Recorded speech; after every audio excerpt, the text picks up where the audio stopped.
Now I see. The lessons, the takeaways, the value add, the things that we don't understand while life is teaching us the lesson. It's like the value materializes after the course is over, right? After the storm, when we look back and realize, one, what we've been through, and two, what it all meant. Now, I can't emphasize enough how much patience and self-control it takes amidst those storms to trust that there's value. Sure, that value floats beyond, your periphery while you're in the midst of it, but it's there.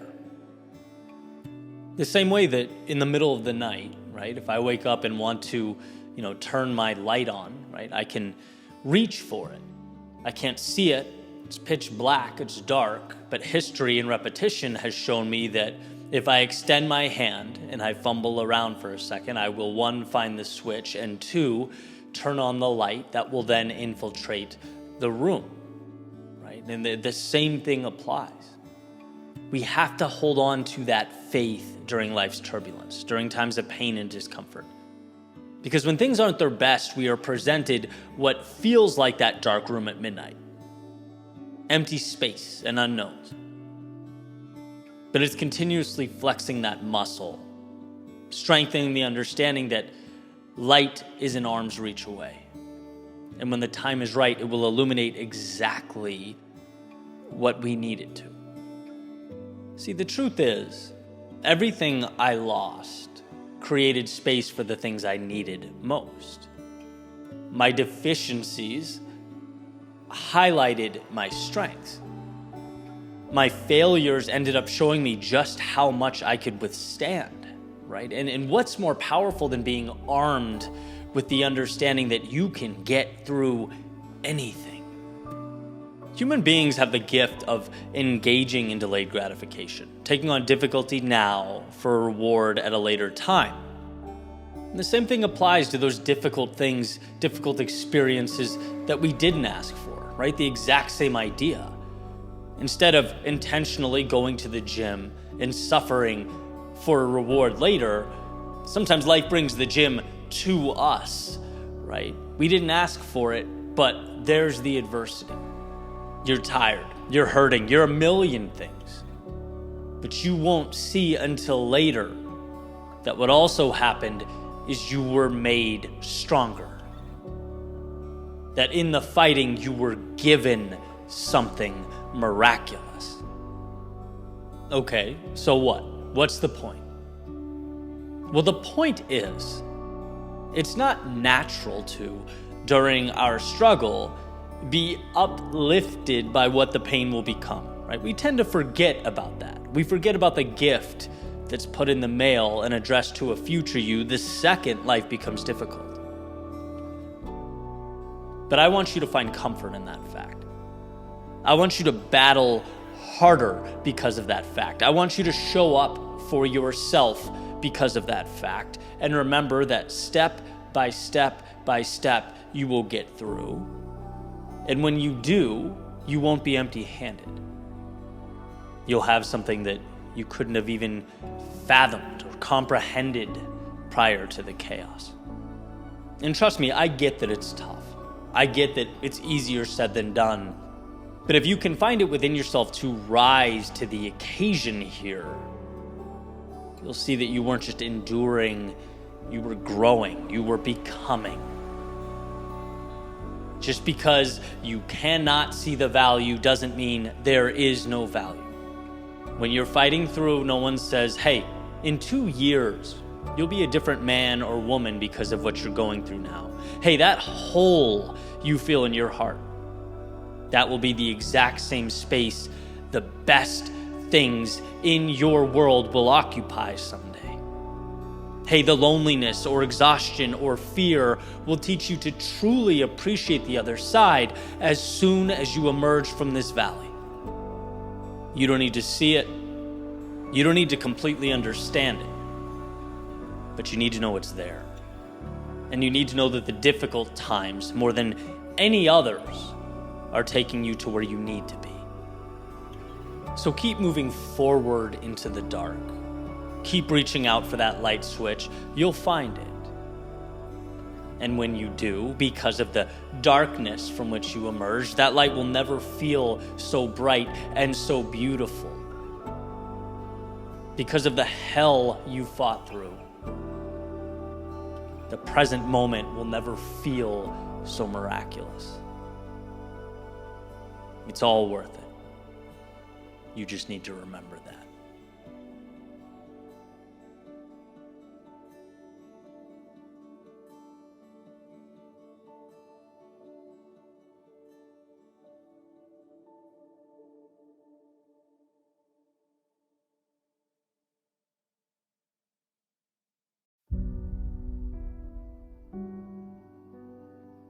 Life is delicate, defined as easily broken or damaged, fragile.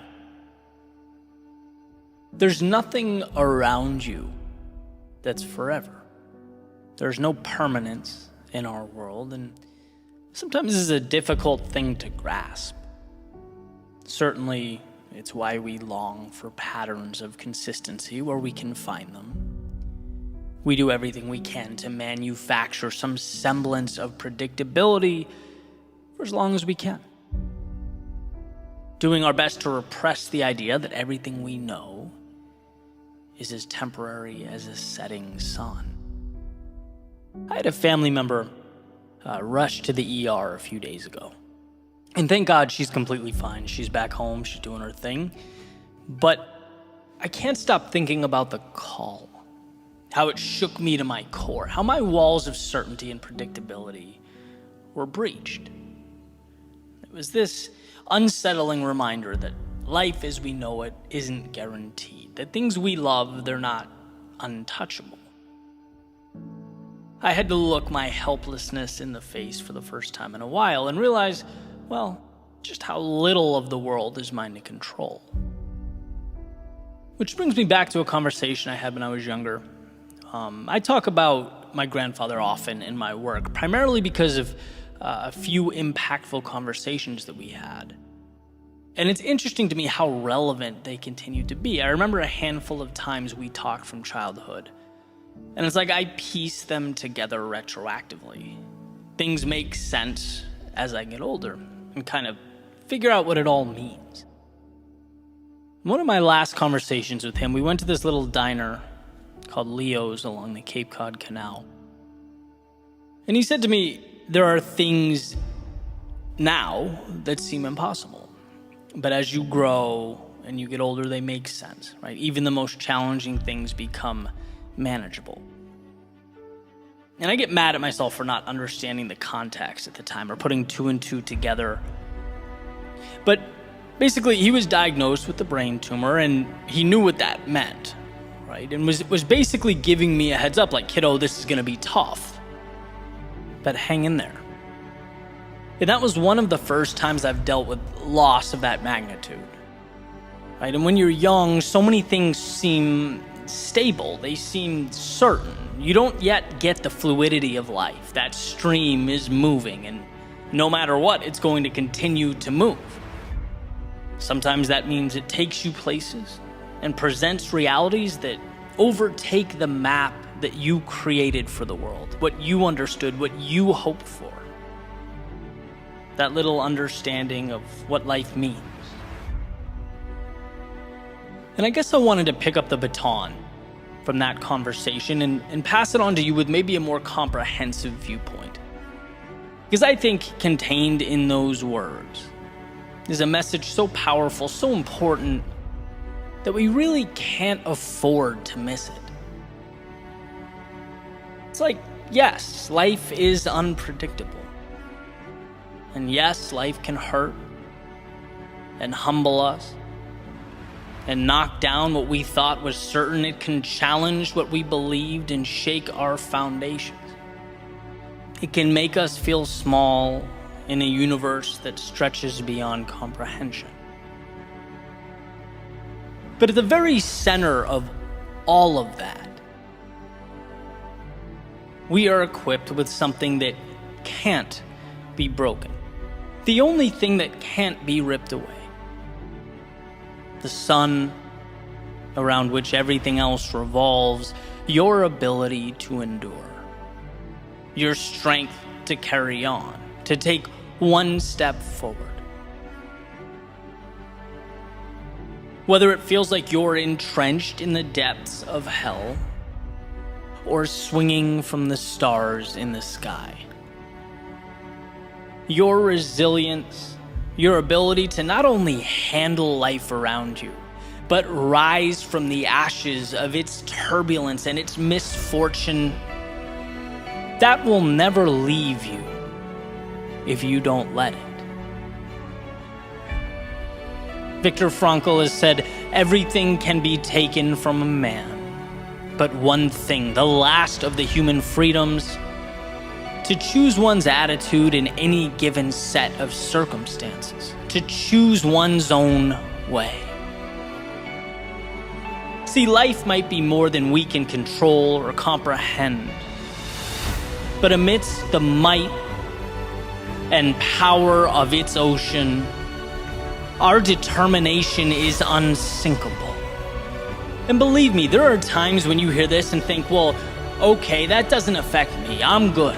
I'm doing my thing, right? Just like I did sitting at that table over eggs and bacon that morning. And man, I hope that's the case, and I hope it stays that way. But life has a way of keeping us on our toes. It never lets us stray too far from the realization that to be human is, in some way or another, to suffer. It's inescapable, and that's not to scare you. It's to remind you that, one, storms will come, and two, regardless of how heavy the rain falls or how loud the thunder roars, it will pass, and you are strong enough to hang on until it does.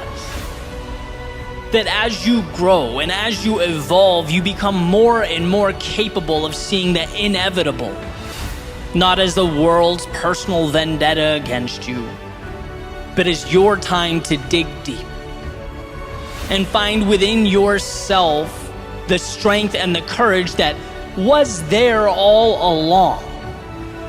And that's what that morning was.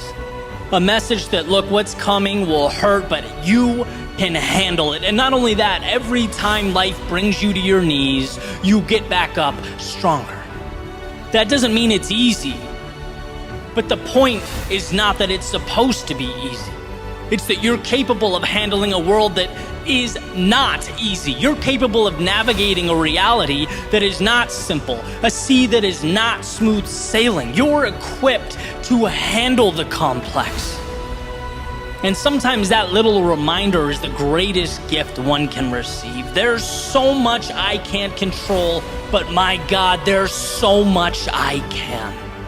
The reality you have mapped out, the day-to-day, the things you've come to know and rely on, as much as we wish they weren't, they are delicate, withering away with time, susceptible to the intricacies, the trials and tribulations of life. But your heart, your soul, your world within, that is untouchable. It's the divine, the sacred, its strength limitless, its breath endless. So remember, even in the darkest of times, you are the very light you long for. And as long as you believe that, there will always be a path.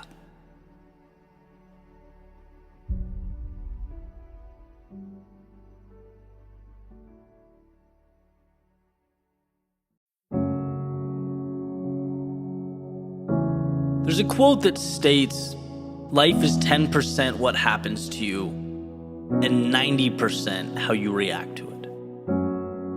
Which means that your reaction is drastically more important than the circumstance. And that's critical to know. It's critical to understand that nothing, no one in life has more power over your own situation than you. And there's an old story that hits on this point exactly. There's a father and a daughter. And basically the daughter's complaining. She's complaining about life, how difficult things are. She doesn't know how she's going to make it in whatever it is she's doing. I mean, the bottom line is she's tired of the day-to-day, right? And her father gets this idea. He says, come with me into the kitchen. And he gets 3 pots of water, puts them on the stove, and turns the burners on. As soon as they start boiling, he drops a potato in the first one, an egg in the second one, and some coffee beans in the third one. And after some time goes by and they boil a little bit, he pulls them out, right? He puts the potato in a bowl, he puts the egg in a bowl, and he takes a ladle and he puts some of the coffee in a cup. And he says, what do you see? She says, well, I see a potato, I see eggs, and I see coffee. He says, yeah, but look closer. There's more there. Right? And she goes and she touches the potato and it's now soft. And he hands her the bowl with the boiled egg. Right? She takes the shell off and breaks it open. She sees that it's hard inside. Then finally he asks her to take a sip of the coffee, and she smells it. She takes a sip, and a smile comes to her face. She says, so what does all this mean? What are you trying to say? And he says, well, the potato, when I dropped it in the water, it was rigid, it was tough, it was uncompromising. But in the boiling water, it became soft, weak. Then you have the egg that was basically the opposite. This delicate layer protecting a liquid center, and the boiling water made it hard. And then there was the coffee. That wasn't just changed by the situation. It created something new. It took the same adversity and used it as a lever to bring something beautiful into existence. He then looks at his daughter and says, look, when things become challenging, when things become difficult, which one are you? What's your approach? See, maybe the question is not about how challenging the situation is, right? Maybe we've been asking the wrong question. Maybe it's, how do you transform yourself and by default, the world around you?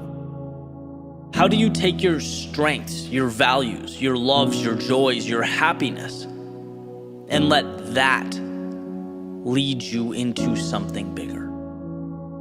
When life gets hard, and it does, what do you become? I always remind myself, we are not defined by life at peak state. As much as I wish that were the case, right? We're not shaped by the easy days or the times that we floated by. Because those times are great, they're enjoyable, but they're not what make or break us.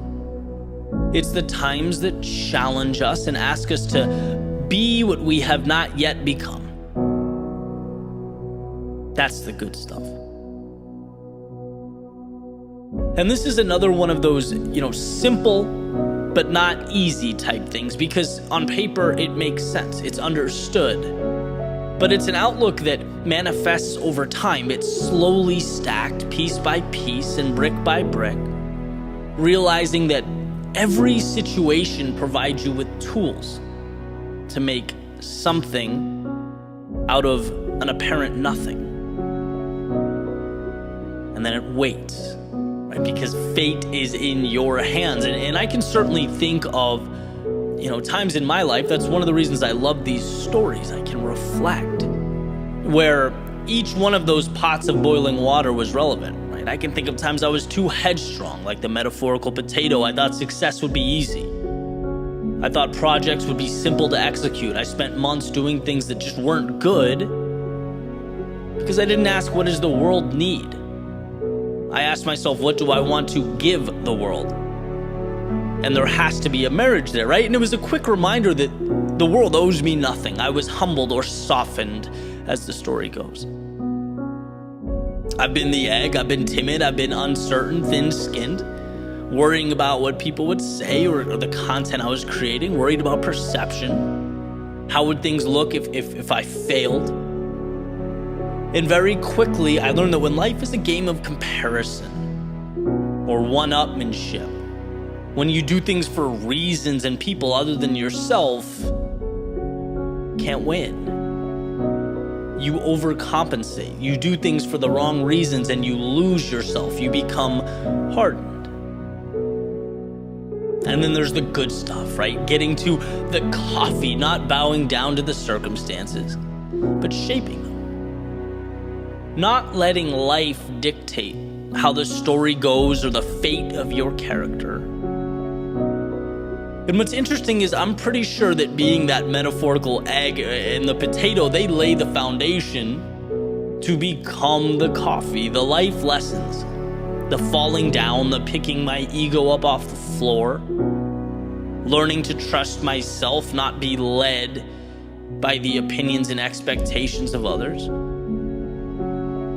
You essentially learn that you can take the world around you and change it, that it is malleable, it is flexible. You have that power. You have that ability. It's up to you to believe it.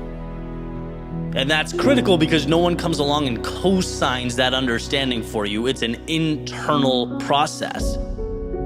You start to learn that things aren't there to provide instruction. They're there to propel you. But can you see the unknown as the opportunity, the obstacle as the way, and the loss as the armor that you pick up during the journey? And so, all of these words essentially come to one point. And that point is you have so much more control over your life than you think you do. As I've said before, you are stronger than you think you are. You are more resilient than you can even imagine. And when life tests you, and again, it will, remember that the challenges are not happening to you, but for you. The world isn't taking away what you have, it's giving you what you need. So long as you're willing to adapt with it, to grow, expand out. Because you not only have the ability to change yourself, but the world as well.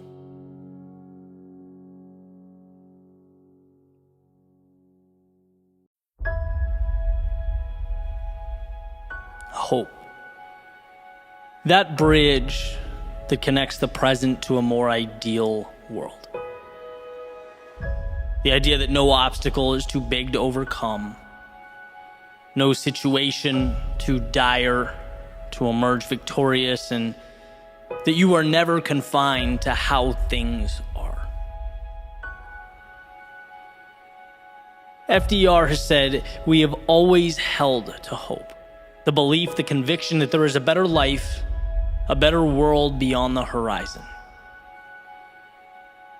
Why does this matter? Well, to put it simply, before one can leave the situation they are in, they have to believe there is another path worth taking. It's not always seeing, but trusting. It's a tale of two components. One, the belief that something better is out there. And two, the belief that you are strong enough to bridge that gap to create that world. So let's start with number one. There was a study done by Kurt Richter in the 1950s, and he used rats. And it was kind of a gruesome experiment, but definitely worth talking about because the takeaway is incredible. Right? And I kind of cherry-picked the relevant parts of the experiment. Basically, he wanted to delve into the role that hope plays in our lives. And what he would do is he would drop rats into a jar of water and observe. See how long they would swim before they drown. And for the most part, these rats would swim for a minute or two and then ultimately give up. Right? There was this innate feeling of hopelessness. But then he made a change, and when they were close to drowning, he'd reach in, he'd pick them up, he'd hold them for a little while. And then he'd place them back in the water, and the results between the two groups were night and day. The rats saw in the second group that it wasn't over. Right? And when they were placed back in the water, they had a reason to continue swimming, and they did. Some of them did for hours. The only difference being that they had hope. They saw there was more. And I don't think that's too different from us. The situation may be different, but the rules generally apply, right? So much of conceding or giving up in life, accepting an existence that falls short of our ideals, it's when we don't believe in something more. We stop swimming. We don't give ourselves a chance, right? So instead of creating bridges to walk on, we make walls that lock us in. Hope is knowing all pain, all discomfort is temporary. And the second component is belief in yourself. Belief in yourself to traverse that space between current and the ideal. It's self-empowerment. You can be the difference maker in your life and others. And it's funny, the other day after reading about the Richter experiment, I was sitting at a friend's house with my laptop, kind of trying to figure out what to make of it, right? Because the idea of hope I knew was powerful, and then I wanted to share that story. I wanted to write something that would highlight its value, but it seemed kind of unfinished or simply part of an explanation. I'm sitting there thinking about it, and I hear this loud bang over and over again, and I get up and I run to the back of the house, right, to make sure everything's fine, see what's going on. And my friend's standing there with goggles on, this grin on his face and a sledgehammer, and a huge hole in the wall in front of him. And I'm like, dude, what are you doing?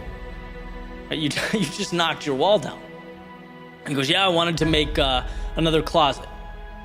His family's growing, he needs more space, and he just took it upon himself to make that happen. And I just looked at him and walked back out, started walking to the living room, and it hit me. This is a component of hope. Seeing what's not there and doing something about it, right? If the swimming experiment is step one, this has to be step two, in real time. Step one, believing, seeing something more. Step two, taking action to change it now. Buying into the fact that you have the power to change your own world. And it's funny because any house or room I've ever lived in, my thoughts always, you look around and this is it, right? This is the situation. This is what's being given to me. How do I make the most of it? How do I play within these parameters? Not, okay, this is fine, but it could be better, by smashing down the wall in the back over there, creating something new. And, obviously the message here isn't about home maintenance. Right? This is about taking a sledgehammer to the places in your life in which you are not content, so that you can build in its place something that matters. You look around to your left, to your right, and you're unhappy. That's not the end of the story. That's the beginning of the story. That's where the wheels hit the road. In other words, it's looking at life with the lens, with the freedom of knowing things don't have to be what they are. They don't have to stay the same until the universe changes them. No, they can be what you make them. And what life teaches us again and again is that walls can be stepped over. No's can become yeses. Impossibles can become commonplace. But first, there must be hope. There must be an understanding that your world is a 10,000-foot view of all the little stories you tell yourself and the narratives you believe. See, every day when you wake up and take your first steps, breathe your first breaths, know that nothing simply is. No, it is simply chosen and can be remade. That's what makes life such a beautiful thing. It's flexibility. It's promise to provide what has been relentlessly sought out. So remember, it's when you can't find your answer, when the odds look grim, when the rest of the world tells you no, that you most need hope. Hope, the power, the strength to look within yourself and remember that one life can change and two, you can change it.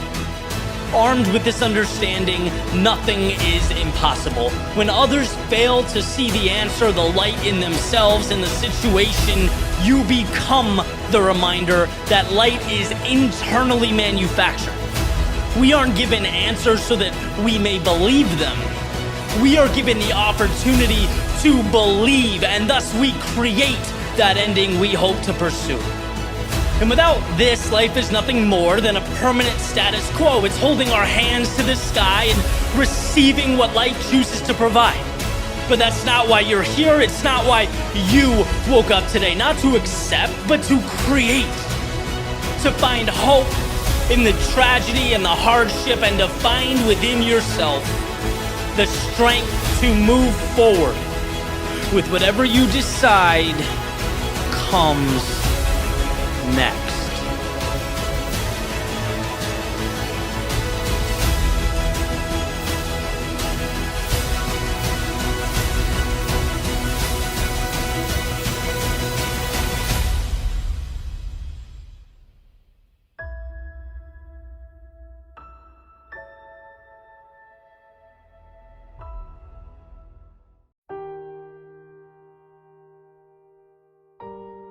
I'll never forget listening to Jim Rohn. I was taking a walk in the middle of the day. I needed to get out, decompress, rethink, realign. And this message came through my headphones. He said, "We must all suffer from one of two pains: the pain of discipline or the pain of regret. The difference is discipline weighs ounces while regret weighs tons." And I needed that. I needed that because sometimes we forget why. In the midst of the day-to-day, the trials and tribulations of life, we forget why we endure. And there's a strange dichotomy that exists. Because, you can't measure discomfort that hasn't arrived yet. You can't identify regret that hasn't materialized. Yet in a way, you have to. You have to somehow make that tangible. You have to know that sacrifices of today deliver you from the anguish of "I wish," or "if only," or "maybe I could have." I've heard it said that humans' ability to delay gratification is what makes us so unique, incredible even. But that doesn't mean it comes easy. So as I walked, I became reacquainted with the trust that I had in myself, in the future, and the steps I was taking.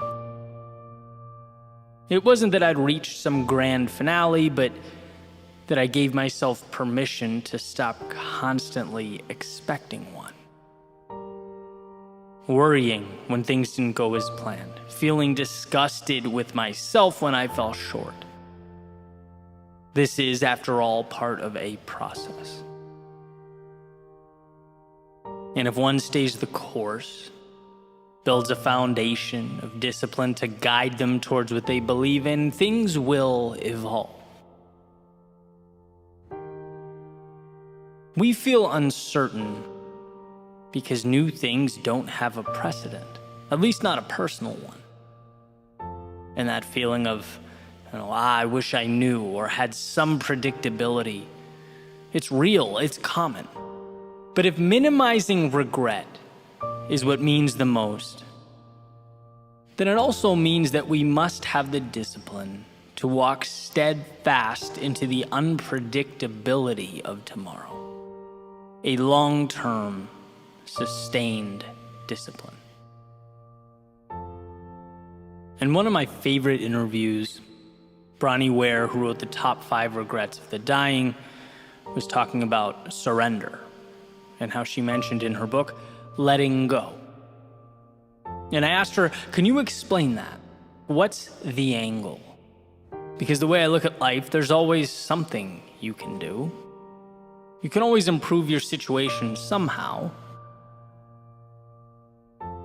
And she basically said, it's not about what you can control, what you can do.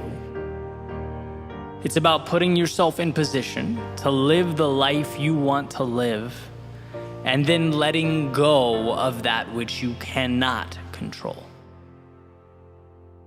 It's about not worrying over external forces as you walk your path, because all you can do in life is walk your path.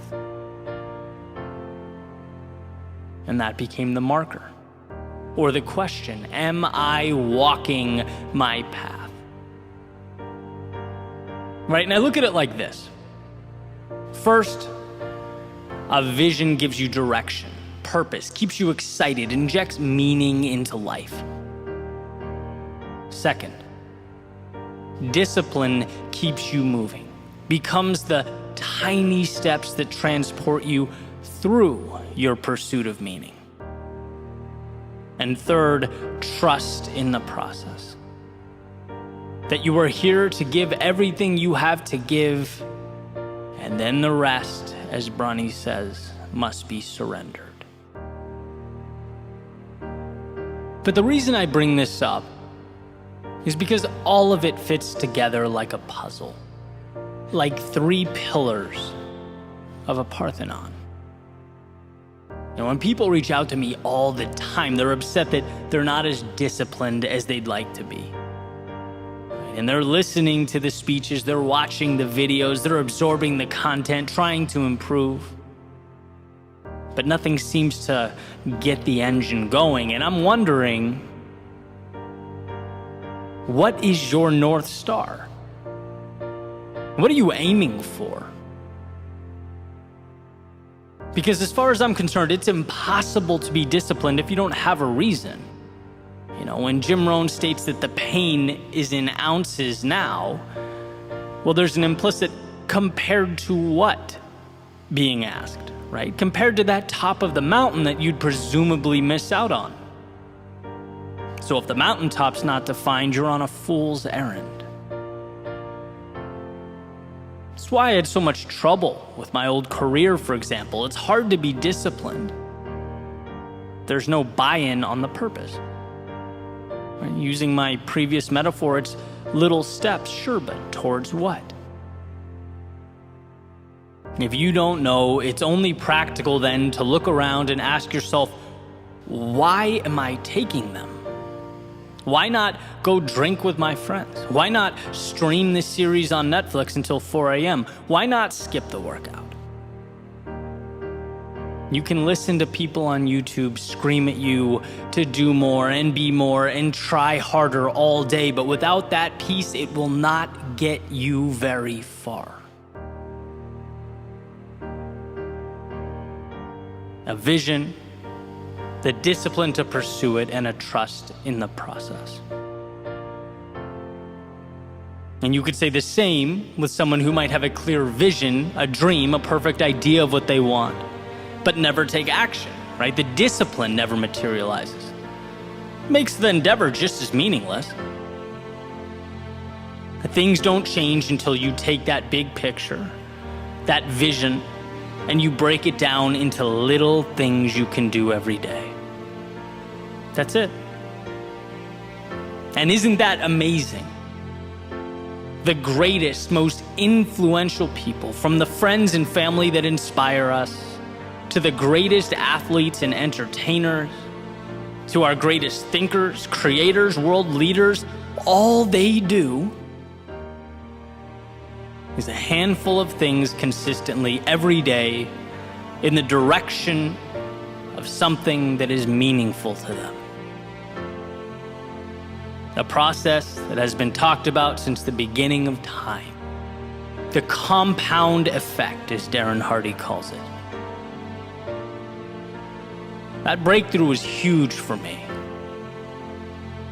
The realization that I don't need to leap any mountain.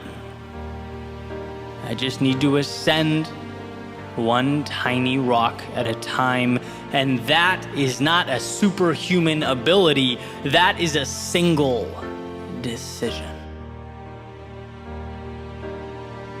So here the question isn't, can you be more disciplined? Of course you can.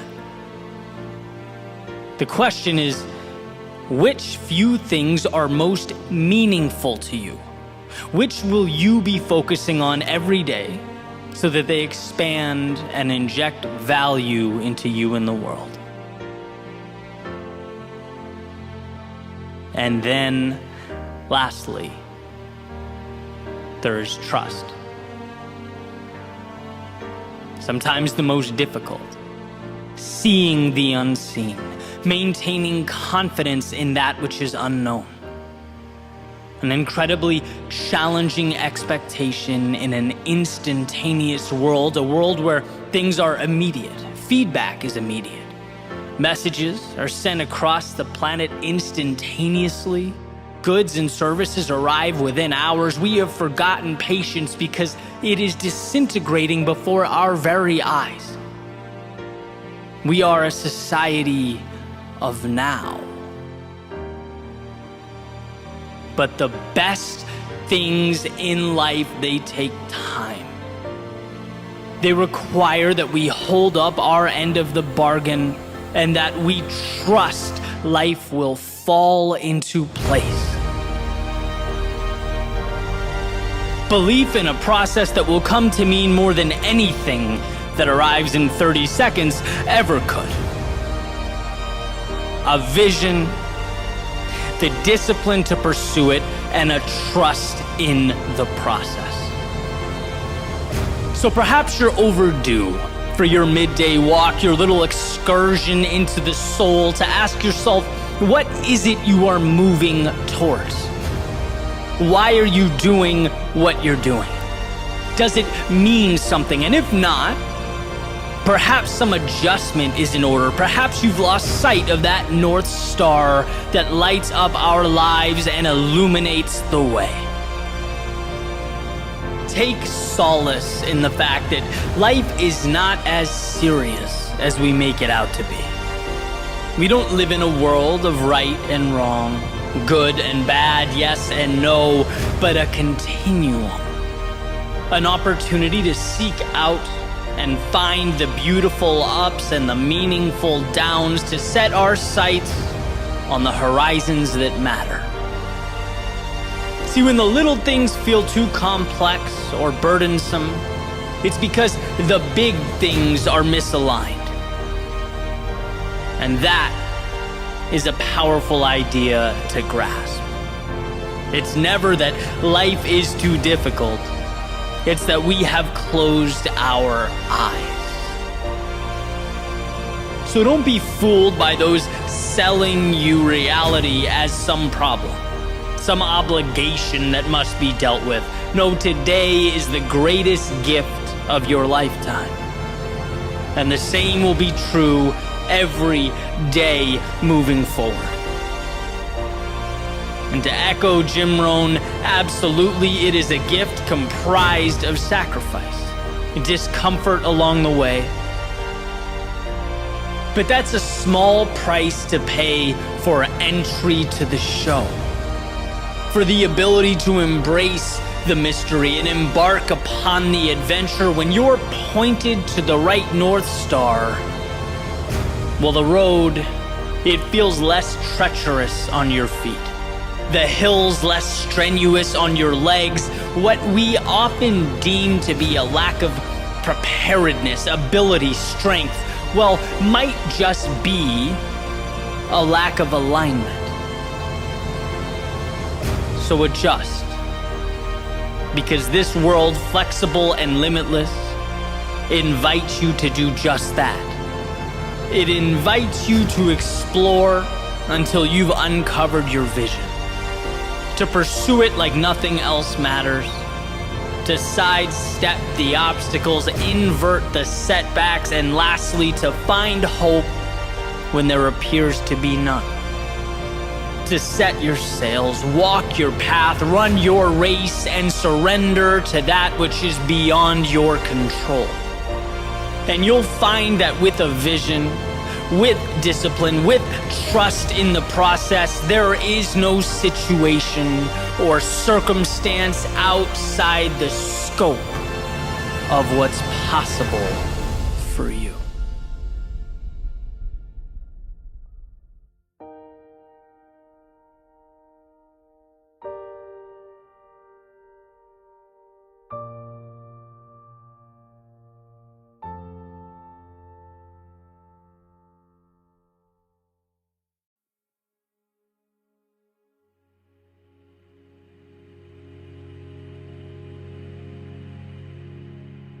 There has to come a time when it's now or never. Where you look at your reflection and realize that the cost of waiting is far more expensive than the cost of stepping out into the vast unknown. In every journey, that's when life effectively starts. But here's why this is so tricky. What's caught me off guard so many times in my life, it's the many shapes that waiting takes. See, waiting is not always sitting there and doing nothing, not at all. Sometimes waiting is just the bare minimum. It's moving forward so slightly and so slowly that you can essentially trick yourself into thinking that you're progressing, into thinking you're making it happen. When if you really stopped and looked, if you were honest with yourself, if you really took a second to review, to analyze, you'd see that you're leaving almost everything on the table. You're not creating progress, you're dancing with the idea of progress. Sometimes waiting can mean just going fast enough to not have to look at the fear you're hiding behind. That's reality, right? I think it's a very normal thing, but I also think life is too short for normalcy. I think we can do better than normal. And I believe with all my heart and soul that the world has for us the spectacular. Sitting there on the top shelf, waiting for those who can acquire the self-belief and the awareness to reach out and grab it. And how crazy a thought to realize that we could have been sitting next to the very thing we've needed for days, months, years, but never taught ourselves to extend our hands and reach. When I look back, the most important moments in my life were not tangible acquisition. And see the flashy things that try and capture our attention, right? The money, the condos, even social media growth, business growth, whatever it is you're working towards. Right? Those things are wonderful. They are benchmarks that hopefully align with your North Star, but they are not the difference makers. Not at all, right? They were the byproduct of what really mattered. They weren't the moments that moved the needle. My greatest moments were mental shifts, cognitive transformations. That's why I do this for a living. I see how much can change when we step back and look at life just a little differently. It was my realizing that I was demanding too little of myself. That the world won't see greatness in me until I see it in me. That shift that pushed me to demand more of myself, seek bigger challenges, value my work to a greater extent, charge more for my services. And that mental shift is what made some of those externalities possible. It's realizing that if you want it, more is on the table. That yesterday doesn't define you.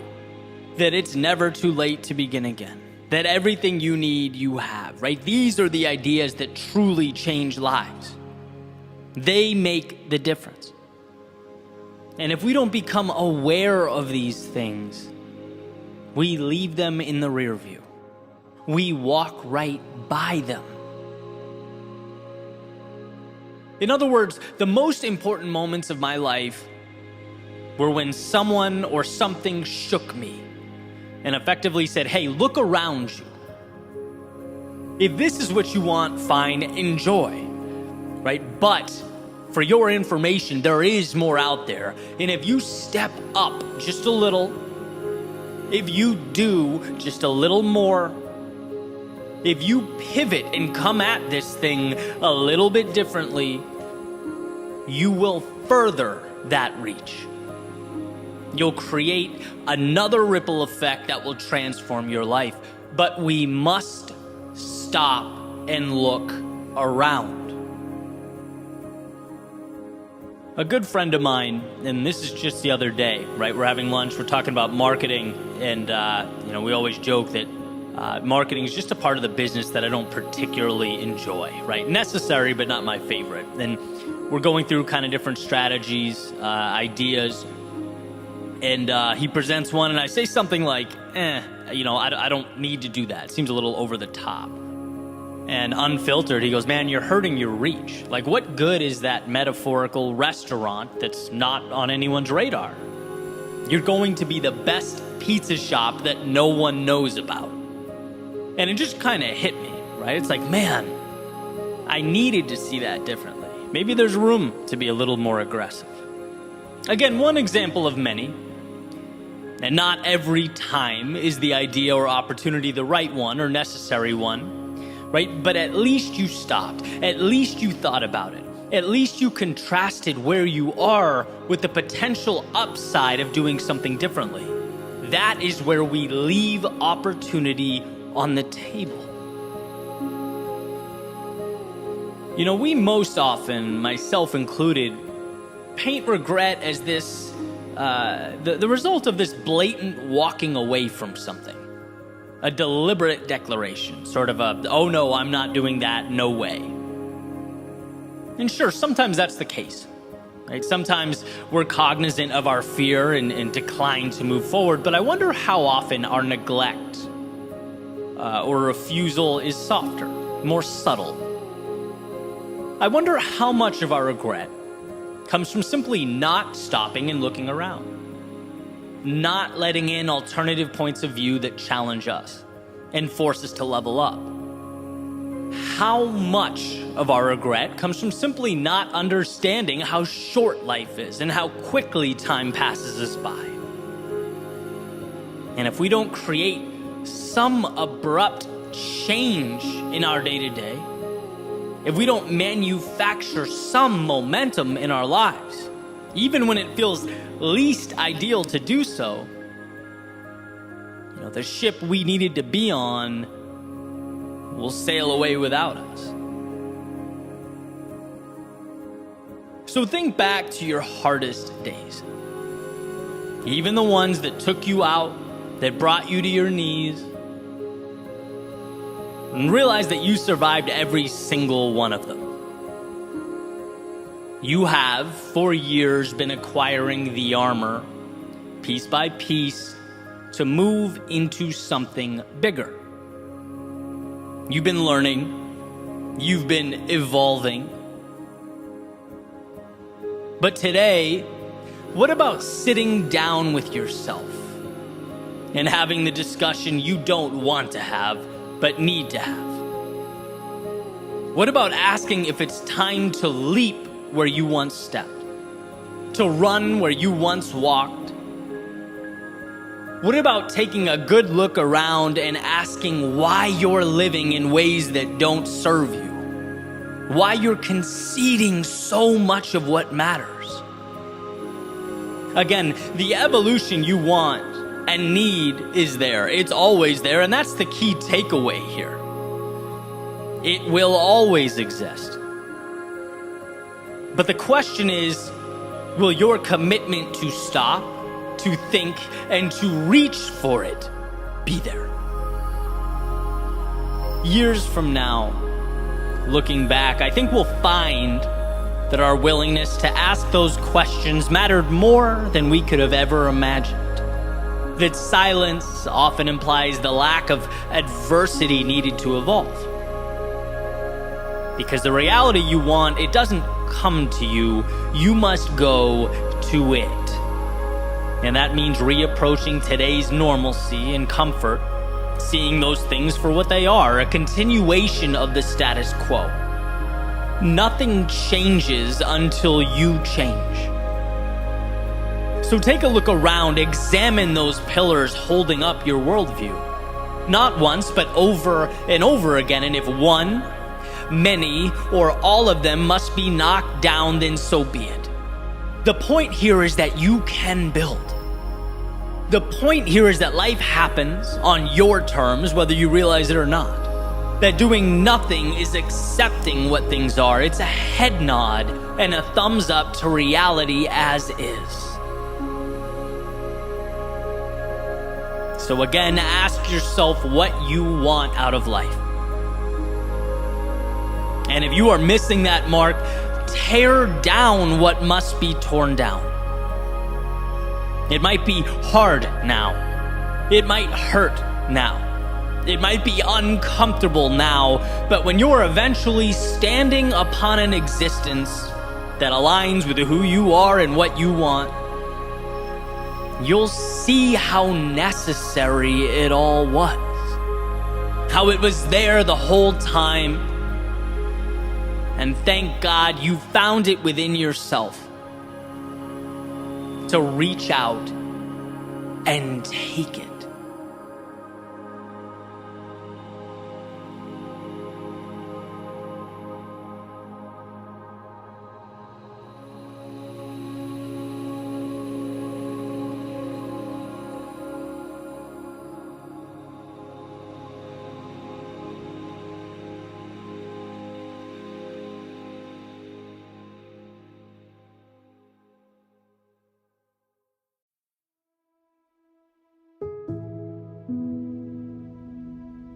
Recently, I was thinking about something a friend of mine named Tom told me a few years back. He owns a company in Oklahoma City and was telling me about how someone he'd hired essentially stole from him. And the first question that came to my mind as he was telling the story was, okay, what are you going to do about it? And I asked him the question, and he was kind of quiet for a second, and then asked in his southern accent, Eddie, if a snake bites you, are you going to chase it into the woods to get your revenge? Or are you going to get the medical attention required to save yourself? Basically, are you going to focus on the past? Or on what to do from here forward, right? Basically, he cut ties with the person, but had moved on. Was already thinking about next steps that were best for him, his family, and his business. And I can tell you, since hearing that, it's become an incredibly valuable idea in my life. Especially as you realize that there will never be a shortage of problems. You do what you can to avoid them. You try to steer clear when possible, but adversity will always be a factor. It's about knowing that and stepping into it regardless.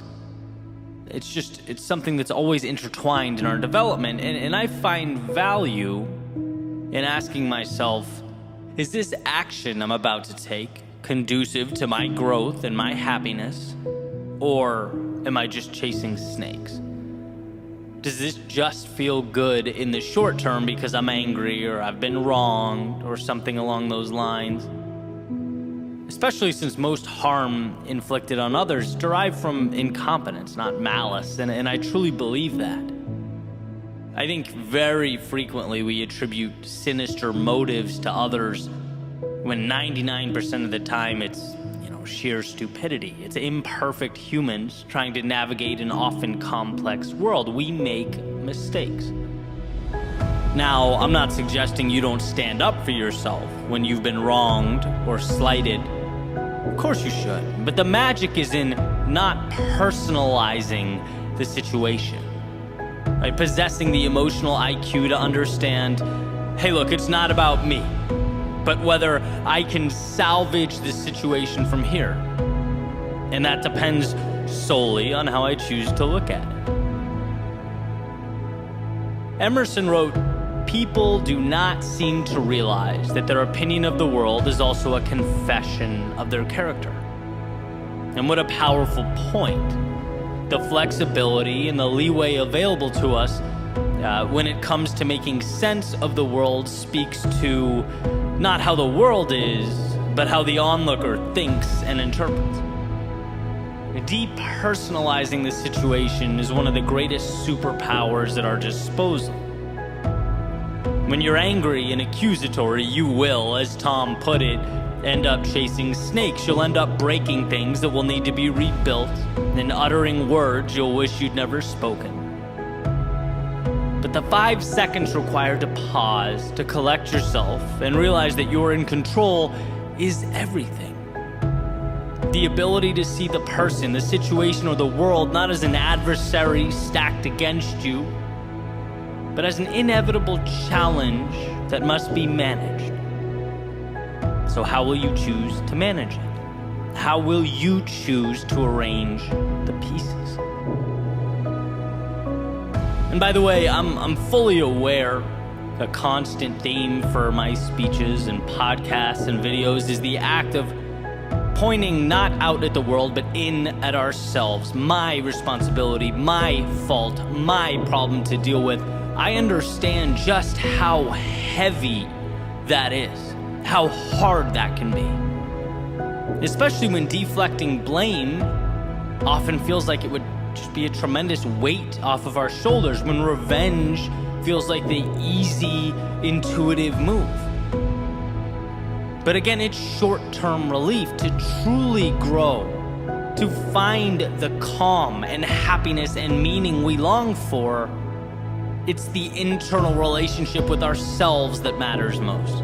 It's the ability to say, I may not have created this, or even, I may have made the mistakes that brought this to life, but I can't fix it until I look at both the situation and my own reflection and proclaim it's mine now. Let the past be the past. Now it's me and the present. And as far as I'm concerned, the present and opportunity, they are always one in the same, so long as we choose to see it that way. It's not what you look at, it's what you see over and over and over again. Is it happening to you or for you? Is it a problem or an opportunity, a setback or a chance to reset? I want to bring to light a story, one that I've told before, but it's so perfectly representative of the conversation. Jim Rohn talking about 2 brothers in an abusive household, alcoholic father, terrible childhoods. They grow up and both of the sons have families of their own. One is the exact same as his father. He's abusive and he's angry. And the other one is a great father. He's kind, he's loving, he's supportive. And when asked why, the abusive brother replies, look at my childhood, right? How could you blame me for this?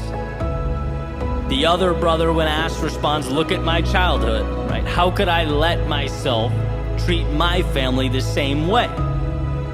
And in a way, one spent his life chasing snakes, bitter, resentful.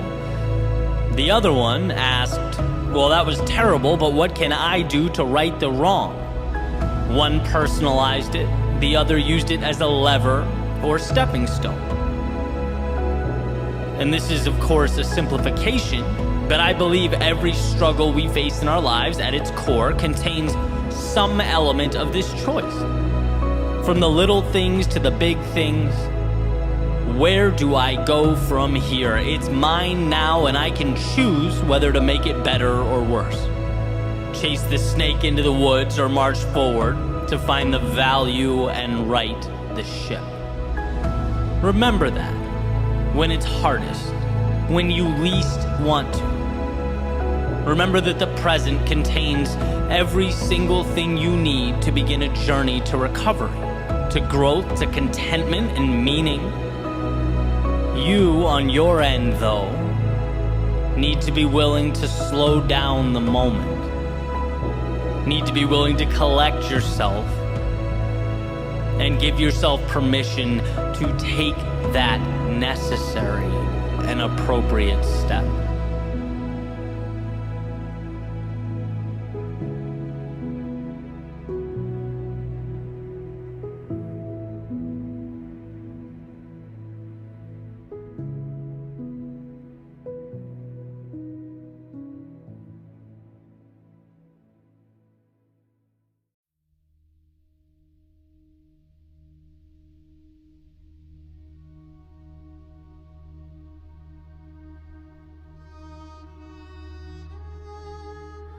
There's often a vast distinction between what we think is holding us back and what is actually holding us back. And that may even be putting it lightly. Most of the time, we're just plain misinformed. Most of the time, we're looking externally at irrelevant discrepancies between ourselves and someone else. We're looking at things that happened yesterday, possible outcomes that may happen tomorrow. We're creating entire stories, crafting narratives, building hostile worlds that simply don't exist. When what we need is simple: to give ourselves permission. To let ourselves walk out that front door and towards what we long for. And this came to light recently. I shared a simple 20-second message on TikTok where basically I highlighted John Green's quote about the best things in life occurring after we find the courage to depart or leave where we are, right? To build again. And as I was looking at the response, it was both beautiful and eye-opening. Hundreds and hundreds of comments from people saying that the message helped them feel empowered to do what they've been putting off. And some called it fate. Some called it what they needed to hear at the exact moment they needed to hear it. And as I'm going through, I keep thinking the same thing over and over and over. Every single one of these people, they already knew in their hearts what needed to come next. They knew what would make them feel alive. They knew where the compass was pointing. Yet their default led them to the same place we've all been, waiting for external permission, waiting for life to give us a reason to say, okay, the light is now green, you can go, the time is right. Now, don't get me wrong, it means the world that a simple message can shift one's perspective that way. I've been on the receiving end. I was stuck looking for some type of guidance. We all have, but I think we'd all agree that if that guidance helps us get back on track, then the real question should be, how do we live so that we can stay to the best of our ability on track? Find ourselves less prone to those occurrences, more confident in ourselves, in our dreams, in where we're going. And for me, it's been understanding that in my life, I am the one that creates, signs, and sends the permission slips. I say go. And when I remember that, I'm free to do what's best for me. I'm simultaneously the architect and the pieces, the wind and the sail.